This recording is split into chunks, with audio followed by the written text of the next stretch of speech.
ಮಾಡಿಬಿಡ್ತದ್ರಿ ಮನುಷ್ಯ ಅನ್ನೋದು.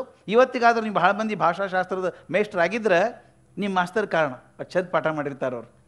ನಾನು ಯಾವಾಗಲೂ ಒಂದು ಎಕ್ಸಾಂಪಲ್ ಹೇಳ್ತೀನಿ, ನನ್ನ ಅತ್ಯಂತ ಪ್ರೀತಿಯ ಎಕ್ಸಾಂಪಲ್ ಅದು. ನಾನು ಧಾರವಾಡದಾಗ ಓದಿದ್ದು. ನನಗೆ ವರದರಾಜ್ ಹುಯಿಲ್ಗೋಳ್ ಮಾಸ್ತರ್ ಕಲಿಸಿದ್ದು. ತಾವು ನಾರಾಯಣರಾವ್ ಹುಯಿಲ್ಗೋಳ್ ಹೆಸರು ಗೊತ್ತು, ಉದಯವಾಗಲಿ ನಮ್ಮ ಚೆಲುವ ಕನ್ನಡ ನಾಡು.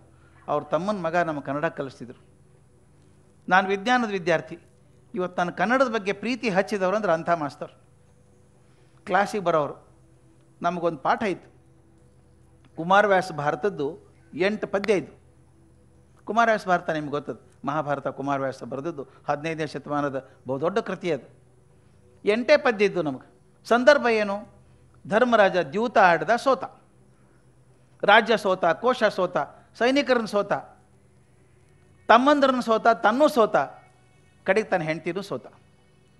ದ್ರೌಪದಿನ ಸೋತ ಮೇಲೆ ಕರ್ಣ ಇದ್ನಲ್ಲ ಅಲ್ಲಿ, ಅವ ದುರ್ಯೋಧನಿಗೆ ಹೇಳ್ದ, ದುರ್ಯೋಧನ ನೋಡಿ ಈಗ ದ್ರೌಪದಿ ರಾಣಿ ಅಲ್ಲ, ದಾಸಿ ಆಕಿ, ಎಳ್ಕೊಂಬರ್ರಿಕಿನ ದರ್ಬಾರ್ದಾಗ. ಅವನ ಮನಸ್ಸಿನಾಗ ಕೋಪಿತ್ತಲ್ಲ ಕರ್ಣಗೆ, ತೀರ್ಸ್ಕೋಬೇಕಾಗಿತ್ತು ಅದನ್ನು. ದುರ್ಯೋಧನ ತಮ್ಮ ಹೇಳ್ದ, ಎಳ್ಕೊಂಬರಾಕಿನ ಅಂತ ಹೇಳ್ದ. ನಮ್ಮ ಭಾರತೀಯ ಪರಂಪರೆಯೊಳಗೆ ಸಣ್ಣ ವಯಸ್ಸಿನ ಮೈದ್ನ ಅಂದ್ರೆ ಮಗ ಇದ್ದಂಗೆ. ಆದರೆ ಈ ಚಂಡಾಲ್ ಮೈದ್ನ ಹೋಗಿ ಆ ತಾಯಿನ ಕೂದು ಹಿಡಿದು ಎಳ್ಕೊಂಬರ್ತಾನೆ ರೀ ದರ್ಬಾರಿಗೆ. ಒಂದು ಸಾಮ್ರಾಜ್ಯದ ಚಕ್ರವರ್ತಿನಿ ಆದಂಥ ಹೆಣ್ಮಗಳನ್ನ ರಸ್ತೆದಾಗ ಎಳ್ಕೊಂಬಂದ್ರೆ ಏನು ಅನಾಹುತ ಆಗಿರ್ಬೇಕಲ್ಲ ಆಕೆಗೆ, ಮನಸ್ಸಿಗೆ ಏನು ಆಘಾತ ಆಗಿರ್ಬೇಕಲ್ಲ. ಎಳ್ಕೊಂಬರ್ತಾನೆ, ದರ ಪ್ರಾಣಿ ಎಳ್ಕೊಂಡು ಬಂದಂಗೆ ಬರ್ತಾನೆ, ಸಭೆಯೊಳಗೆ ತೊಗೊಂಬರ್ತಾನೆ. ಇದು ಆರ್ಡಿನರಿ ಜನ ಅಲ್ಲ, ಸಭಾ. ಧೃತರಾಷ್ಟ್ರ ಇದ್ದಾನೆ, ಎಲ್ಲರೂ ದೊಡ್ಡವರಿದ್ದಾರೆ, ಭೀಷ್ಮ, ದ್ರೋಣ, ಅಶ್ವತ್ಥಾಮ, ಕೃಪಾಚಾರ್ಯ, ಎಲ್ಲರೂ ಕೂತಾರೆ. ಒಬ್ಬರೂ ಸಹಾಯ ಮಾಡಲಿಕ್ಕಾಗೋದಿಲ್ಲ. ಮಾವ ಅತ್ತಿ ಇಬ್ಬರು ಕಣ್ಣು ಕಟ್ಕೊಂಡು ಕೂತಾರೆ, ಅವರು ಸಹಾಯ ಮಾಡೋದಿಲ್ಲ. ಎಲ್ಲರೂ ಬೇಡ್ಕೋತಾಳೆ, ಒಬ್ಬೊಬ್ಬರನ್ನ ಬೇಡ್ಕೋತಾಳೆ ಆಕಿ, ಪಾರು ಮಾಡಿರಿ ನನ್ನ. ಒಂದು ಹೆಣ್ಣಿಗೆ ಅನ್ಯಾಯ ಆಗ್ತಿರ್ಬೇಕು ನೋಡ್ಕೊಂಡು ಸುಮ್ಮ ಕೂತಿರಲ್ಲ, ಯಾರೂ ಮಾಡೋದಿಲ್ಲ. 5 ಮಂದಿ ಗಂಡ ಅಂದ್ರೆ ಕೂತಾರೆ, ಒಬ್ಬರಿಗಿಂತ ಅವರು ಪವರ್ಫುಲ್ ಆಗಿದ್ದವರು ತಲೆ ತಕ್ಷಣ ಕೂತಾರೆ, ಅಂದ್ರೆ ಆಗೋದಿಲ್ಲ ನಮ್ಮ ಕಡೆಯಿಂದ ಅಂತ. ಆಗ ದ್ರೌಪದಿ ಏನು ಮಾಡ್ತಾಳೆ ನಮ್ಗೆ ಗೊತ್ತದ, ಕತೆ ಗೊತ್ತದು. ಕೃಷ್ಣನ ಬೇಡ್ತಾಳಕ್ಕೆ. ಆ ಕೃಷ್ಣನ ಬೇಡುವಂಥ 8 ಪದ್ಯ ನಮ್ಮ ಪಾಠಕ್ಕಿತ್ತು. ಅವಾಗೆಲ್ಲ ಪಾಠಕ್ಕೆ ಚಂದ ಇಡ್ತಿದ್ರು. 8 ಪದ್ಯ. ನಮ್ಮ ಹುಯಿಲ್ಗೋಳ್ ಮಾಸ್ತರ್ ಕ್ಲಾಸಿಗೆ ಬರಬೇಕು. ವಿಚಿತ್ರ ಸ್ಟೈಲ್ ಅವ್ರದ್ದು. ಚಶ್ಮಾ ಇಲ್ಲಿರೋದು, ಅದು ಯಾಕೋ ಏನೋ, ಕಣ್ಣು ಇಲ್ಲೇ, ಚಶ್ಮಾ ಮಾತ್ರ ಇಲ್ಲಿ ಮ್ಯಾಲೆ ಇರ್ತಿತ್ತು ಯಾವಾಗಲೂ. ಅವರೇನು ಪುಸ್ತಕ ತರ್ತಿದ್ದಿಲ್ಲ, ಪುಸ್ತಕ ಬಾಯಿಗೆ ಬರೋದು ಅವ್ರಿಗೆ. ಬಂದು ಪೇಜ್ ನಂಬರ್ 54 54 ಅನ್ನೋರು, ನಾವು ತೆಗಿಬೇಕು ಪುಸ್ತಕ. ಅವ್ರು ಹೇಳೋ ಸ್ಟೈಲ್ ಹೆಂಗಿತ್ತಂದ್ರೆ, ಅವರ ಕುಮಾರವ್ಯಾಸ ಭಾರತದ ಪದ್ಯವನ್ನು ರಾಗವಾಗಿ ಹೇಳ್ಕೊಂಡು ಪದ ವಿಭಜನೆ ಮಾಡ್ತಾ ಹಿಂಗೆ ಬೆಂಚಿನ ನಡು ಹೋಗೋರು, ಹಿಂಗೆ ಅಡ್ಡಾಡ್ಕೋತ ಹೋಗೋರು. ಹಿಂಗೆ ನಾವೆಲ್ಲ ರಡಾರ್ ಇದ್ದಂಗೆ ಪುಸ್ತಕ ಹಿಡ್ಕೊಂಡು ಅವ್ರು ಎಲ್ಲೆಲ್ಲಿ ಹೋಗ್ತಾರೆ ಹಿಂಗೆ ನೋಡ್ಕೋತಿರೋದು. ಹಿಂಗೆ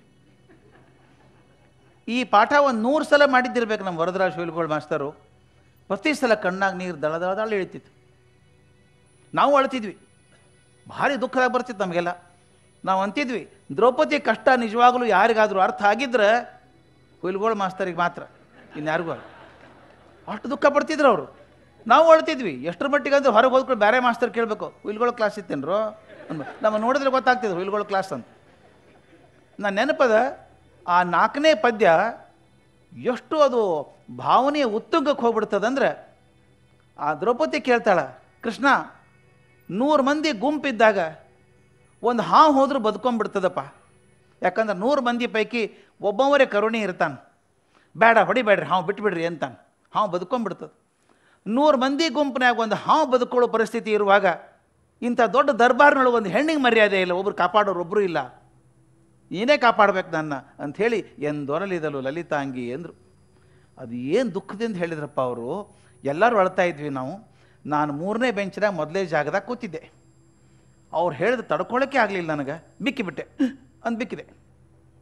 ಬಿಕ್ಕಿದ ಕೂಡಲೇ ನನ್ನ ಮಾಸ್ತರ್ ಇಲ್ಲೆಲ್ಲ ನೋಡ್ತಿದ್ರಲ್ಲ, ಸಪ್ಪಳ ಕೇಳಿದ ತಕ್ಷಣ ತಿರುಗಿ ನನ್ನ ಕಣ್ಣು ನೋಡಿಬಿಟ್ರು.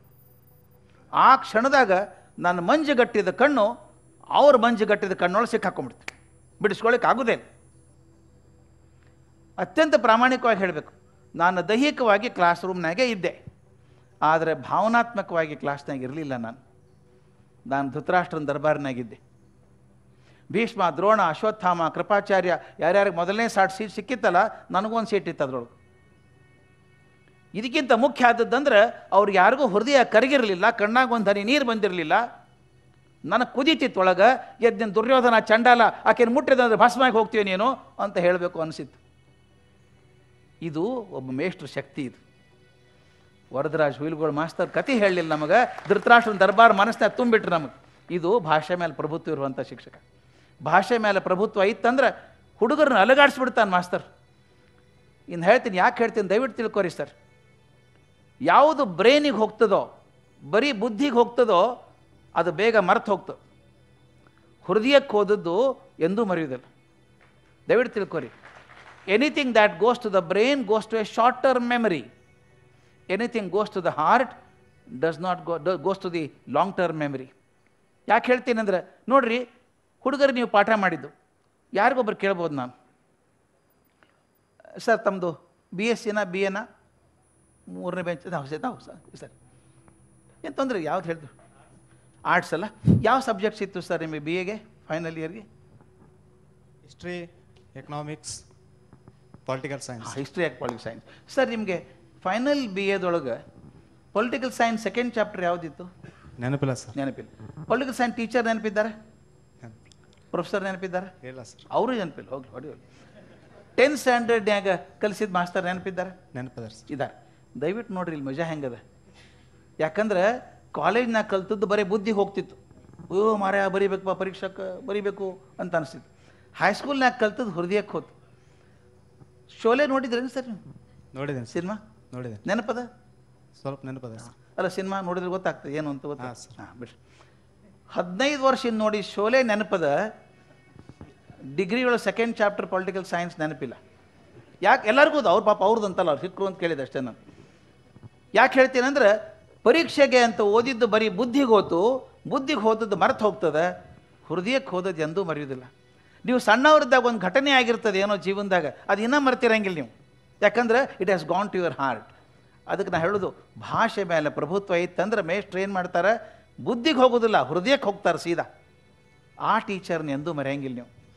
ನಾನು ಮಜಾ ಹೇಳಬೇಕು, ನನ್ನ ಮಗ 2ನೇ ಮಗ ಬೆಂಗಳೂರು ಒಂದು ಚಲೋ ಕಾಲೇಜ್ನಾಗ ಓದ್ದ. ಹೆಸರು ಹೇಳೋದು ಬೇಡ, ಭಾಳ ಚಲೋ ಕಾಲೇಜ್ ಅದು. ಒಂದು ದಿವ್ಸ ಬಂದ, ಅಪ್ಪ ನಮ್ಮ ಕೆಮಿಸ್ಟ್ರಿ ಟೀಚರ್ ಇಂಗ್ಲೀಷ್ ಬರೋಬ್ರಿ ಇಲ್ಲ ಅಂದ. ಅದು ಖರೇನಕ್ಕೆ ಬರೋಬ್ರಿ ಇಲ್ಲೋ, ಇವನೇ ಕುಕ್ ಮಾಡಿದ್ನೋ ಗೊತ್ತಿಲ್ಲ ನನಗೆ. ಏನಾಯ್ತು ಅಂತ ಕೇಳಿದೆ. ಅವ್ರಿಗೇನು ಹೇಳಬೇಕಾಗಿದೆ, ಪ್ರಾಕ್ಟಿಕಲ್ ಮಾಡಿದ ಮೇಲೆ ಈಗ ಸಿಲಿಕಾ ಕ್ರುಸಿಬಲ್ ಅಂತ ಇರ್ತದೆ, ಮೂಸಿಯೊಳಗೆ ಮಟೀರಿಯಲ್ ಹಾಕಿ ಕಾಸ್ಬೇಕು. ಅದನ್ನು ಕಾಸಿದ್ಮೇಲೆ ಅವ್ರು ಏನು ಹೇಳಬೇಕಾಗಿದೆ, ಬಿಸಿ ಇದ್ದಾಗ ತೂಕ ಮಾಡಬೇಡ್ರಿ, ಮುಚ್ಚಳ ತೆಗೀರಿ, open the lid of the crucible and allow it to cool, then weigh it ಅನ್ಬೇಕಾಗಿದೆ. ಪಾಪ ಏನು ಭಾಷೆ ಕಷ್ಟ ಇತ್ತು ಏನೋ ಗೊತ್ತಿಲ್ಲ. ಆ ಹೆಣ್ಮಗಳು ಏನಂದು ಅಂದ್ಲು ಅಂತ ನೀವು ಹೇಳ್ತಾನೆ. Open the door of the crucible and allow environment to come in ಅಂದ್ರಂತವ್ರು. ಅವ ಕಾಲೇಜ್ ಬಿಟ್ಟು 20 ವರ್ಷ 22 ವರ್ಷ ಆತೀಗ. ಯಾವಾಗಾದ್ರು ಭಾರತಕ್ಕೆ ಬಂದಾಗ ಅವರೆಲ್ಲ ಫ್ರೆಂಡ್ಸ್ ಗ್ಯಾಂಗ್ ಸೇರ್ಕೋತದೆ, ಮಾತಾಡ್ತಾರೆ, ಡೋರ್ ಆಫ್ ದಿ ಕ್ರುಸಿಬಲ್ ಇನ್ನೂ ಇದ್ದಾರೆ ನಾವು ಕಾಲೇಜ್ನಾಗ. ಆಕೆ ಹೆಸರೇ ಡೋರ್ ಆಫ್ ದಿ ಕ್ರುಸಿಬಲ್ ಆಗಿಬಿಟ್ಟದ ಈಗ. ಅಂದ್ರೆ ನೀವು ಚಲೋ ಮಾತಾಡಿದ್ರೆ ಹುಡುಗರು ನೆನಪಿಡ್ತಾರೆ, ತಪ್ಪು ಮಾತಾಡಿದ್ರು ಜೋಕ್ ಆಗಿ ನೆನಪಿಡ್ತಾರೆ. ಭಾಷೆ ನೆನಪಿಡ್ತೀವಿ. ಇನ್ನು ಕೆಲವ್ರನ್ನ ಈ ಕ್ಲಾಸ್ ರೂಮ್ ಮ್ಯಾನೇಜ್ಮೆಂಟ್ ಅದಲ್ಲ, ತರಗತಿ ನಿರ್ವಹಣೆ ಹೆಂಗೆ ಮಾಡ್ಬೇಕು, ಹುಡುಗರನ್ನ ಹೆಂಗೆ ಕಂಟ್ರೋಲ್ ಇಟ್ಕೋಬೇಕು, ಅದ್ರ ಮೇಲೆ ನೆನಪಿಡ್ತಾರೆ ನೀವು ಕೆಲವು ಹುಡುಗರು. ಕೆಲವ್ರು ಇರ್ತಾರೆ, ನೀವೆಲ್ಲ ಭಾಳ ಚಲೋ ಇದ್ದೀರಪ್ಪ, ನೀವು ಭಾಳ ಚಲೋ ಇದ್ದೀರಿ ಎಲ್ಲರೂ. ಕೆಲವ್ರು ನೋಡ್ಬೇಕು ಏನು ಬಿಗಿ ಇರ್ತಾರೆ ರೀ ಕ್ಲಾಸ್ನಾಗ, ಅಸಾಧ್ಯ ಬಿಗಿ. ಅಲ್ಗಾಡ್ಲಿಕ್ಕೆ ಬಿಡೋದು ಹುಡುಗರನ್ನ, ಏಯ್ ಅಲ್ಲೇ ನೋಡ್ತಿ ಇಲ್ಲಿ ನೋಡೋ. ಅದು ಏನು ಮಿಲ್ಟ್ರಿ, ಹಿಟ್ಲರ್ ಕಲ್ಕೊಂಡು ಹೋಗ್ಬೇಕು ಇವ್ರ ಕಡೆಯಿಂದ. ಅದು ಯಾರೋ ಹೇಳ್ಬಿಟ್ಟಾರ ಅವರಿಗೆ, ಹುಡುಗರನ್ನ ಬಿಗಿ ಹಿಡ್ಕೋಬೇಕೋ, ಇದು ತಲೆ ಮೇಲೆ ಕೊಡ್ತಾರ ಅವರು. ಏನು ತಲೆ ಏನು ಬೆಂಚ ಕೂಡ್ಲಿಕ್ಕೆ? ಹಿಡ್ಕೊಳ್ಳೋ ಶಕ್ತಿ ನಿಮಗಿದ್ರೆ ಎಲ್ಲರೂ ಕೊಡ್ತಾರೋ. ಬಿಗಿ ಹಿಡ್ಬೇಕು, ಅಗಲಾಡ್ಲಿಕ್ಕೆ ಬಿಡೋದಿಲ್ಲ ರೀ. ಕೆಲವು ನೋಡ್ಬೇಕು. ಮತ್ತು ಇನ್ನೊಂದು, ನೀವು ಎಲ್ಲ ಭಾಳ ಚಲೋ ಇದ್ದೀರಿ ಅಂತ ಯಾಕೆ ಹೇಳ್ತೀವಿ ಅಂದ್ರೆ, ನಗ್ತೀರಪ್ಪ ಎಲ್ಲರೂ. ಕೆಲವು ಟೀಚರ್ ನಗಲಿಕ್ಕೆ ಬರೋದಿಲ್ಲ ರೀ. ಅದು ಏನು ರೋಗನೋ ಏನೋ ಗೊತ್ತಾಗೋದಿಲ್ಲ ನನಗೆ. ಕ್ಲಾಸಿಗೆ ಹೋದಾಗ ಗುಮ್ಮಂತ ಹಿಂಗೆ ಇರೋದು. ಹುಡುಗರು ಹೆಂಗೆ ತಡ್ಕೊಂಡವ್ರಿ? ದಯವಿಟ್ಟು ನೋಡ್ರಿ, ನೀವು ಕನ್ನಡಿ ಮುಂದೆ ನಿಂತು ನೀವೇ ಮುಖ ಗಂಟು ಹಾಕ್ಕೊಂಡು ನಿಮಗೆ ಇಷ್ಟ ಆಗೋದಿಲ್ಲ ನಿಮ್ಮ ಮುಖ. ಹುಡುಗರು ಹೆಂಗೆ ಇಷ್ಟ ಆಗ್ತದೆ? ಅದಕ್ಕೆ ಫಸ್ಟ್ ಹೇಳ್ತೀನಿ, ಬಿ ಚೇರ್ಫುಲ್. ಬಿಗಿ ಹಿಡ್ಕೊಂಡು ಏಯ್ ಅಲ್ಲೇನು ನೋಡ್ತಿ ಇಲ್ಲಿ ನೋಡೋ ಇಲ್ಲಿ ನೋಡೋ ಅಂತ ಬೈಕ್. ನಾ ಅಂತೀನಿ, ಯಾಕೆ ಹಂಗೆ ಕೂಗಾಡ್ತೀರಿ ಇಲ್ಲಿ ನೋಡಿ ಅಂತ? ನಿಮ್ಮನ್ನು ನೋಡಲಿಕ್ಕೆ ಬಂದಾರೋ, ಬೇರೆ ನೋಡ್ಲಿಕ್ಕೆ ಅವಕಾಶ ಇಲ್ಲ ಪಾಪ. ಹೋಗಿ ಬಾಗಿಲು ಹಾಕಿರ್ತೀರಿ, ಇನ್ನೇನು ಕಾಣಿಸ್ತಾವೆ? 45 ಮಿನಿಟ್ ನಿಮ್ಮನ್ನು ಬಿಟ್ಟರೆ ಬೇರೆ ನೋಡ್ಲಿಕ್ಕೆ ಆಗೋದಿಲ್ಲ. ಅವು ತೀರಾ ನಿಮ್ಮನ್ನು ನೋಡ್ಲಿಕ್ಕೆ ಆಗೋದಿಲ್ಲ ಅಂದಾಗ ಹೊರಗೆ ನೋಡ್ತಾವೆ ಅಲ್ಲ, ಹೊರಗೆ ನೋಡ್ಲಿಕ್ಕೆ ಅವಕಾಶ ಇಲ್ಲ ಅದಕ್ಕೆ. ಅದ್ರಾಗ ಮತ್ತು ಒದರಾಡಿ ಇಲ್ಲಿ ನೋಡಿ ಅಂತ ಅನ್ಬೇಡ್ರಿ. ನಾ ಇದು ಚಲೋತ್ನ ಮಾತಾಡಿದ ಹುಡುಗರು ನಿಮ್ಮನ್ನೇ ನೋಡ್ತಾರೆ, ಬೇರೆ ಕಡೆ ನೋಡ್ಲಿಕ್ಕೆ ಆಗೋದೇ ಇಲ್ಲ ಅವರು. ಒಬ್ಬ ಹೆಣ್ಮಗಳ ಹೆಸರು ಹೇಳ್ತೀನಿ, ನಿಮ್ಗೆ ಬರ್ಕೊಂಬಿಡ್ರಿ ಅದನ್ನು. ನಂತರ ಗೂಗಲ್ ಭಗವಾನ್ಯಾಗ ಟೈಪ್ ಮಾಡಿರಿ, ಭಾಳ ಚಲೋ ಇನ್ಫಾರ್ಮೇಷನ್ ಸಿಗ್ತದೆ. ನಾನು ಅಮೇರಿಕಾದ ಪ್ರತಿ ವರ್ಷ 15 ದಿವಸ ಆಕೆ ಕಡೆಯಿಂದ ಕಲಿತೀನಿ. ನಾನು ಸಣ್ಣ ವಯಸ್ಸಿನ ಹುಡುಗಿಗೆ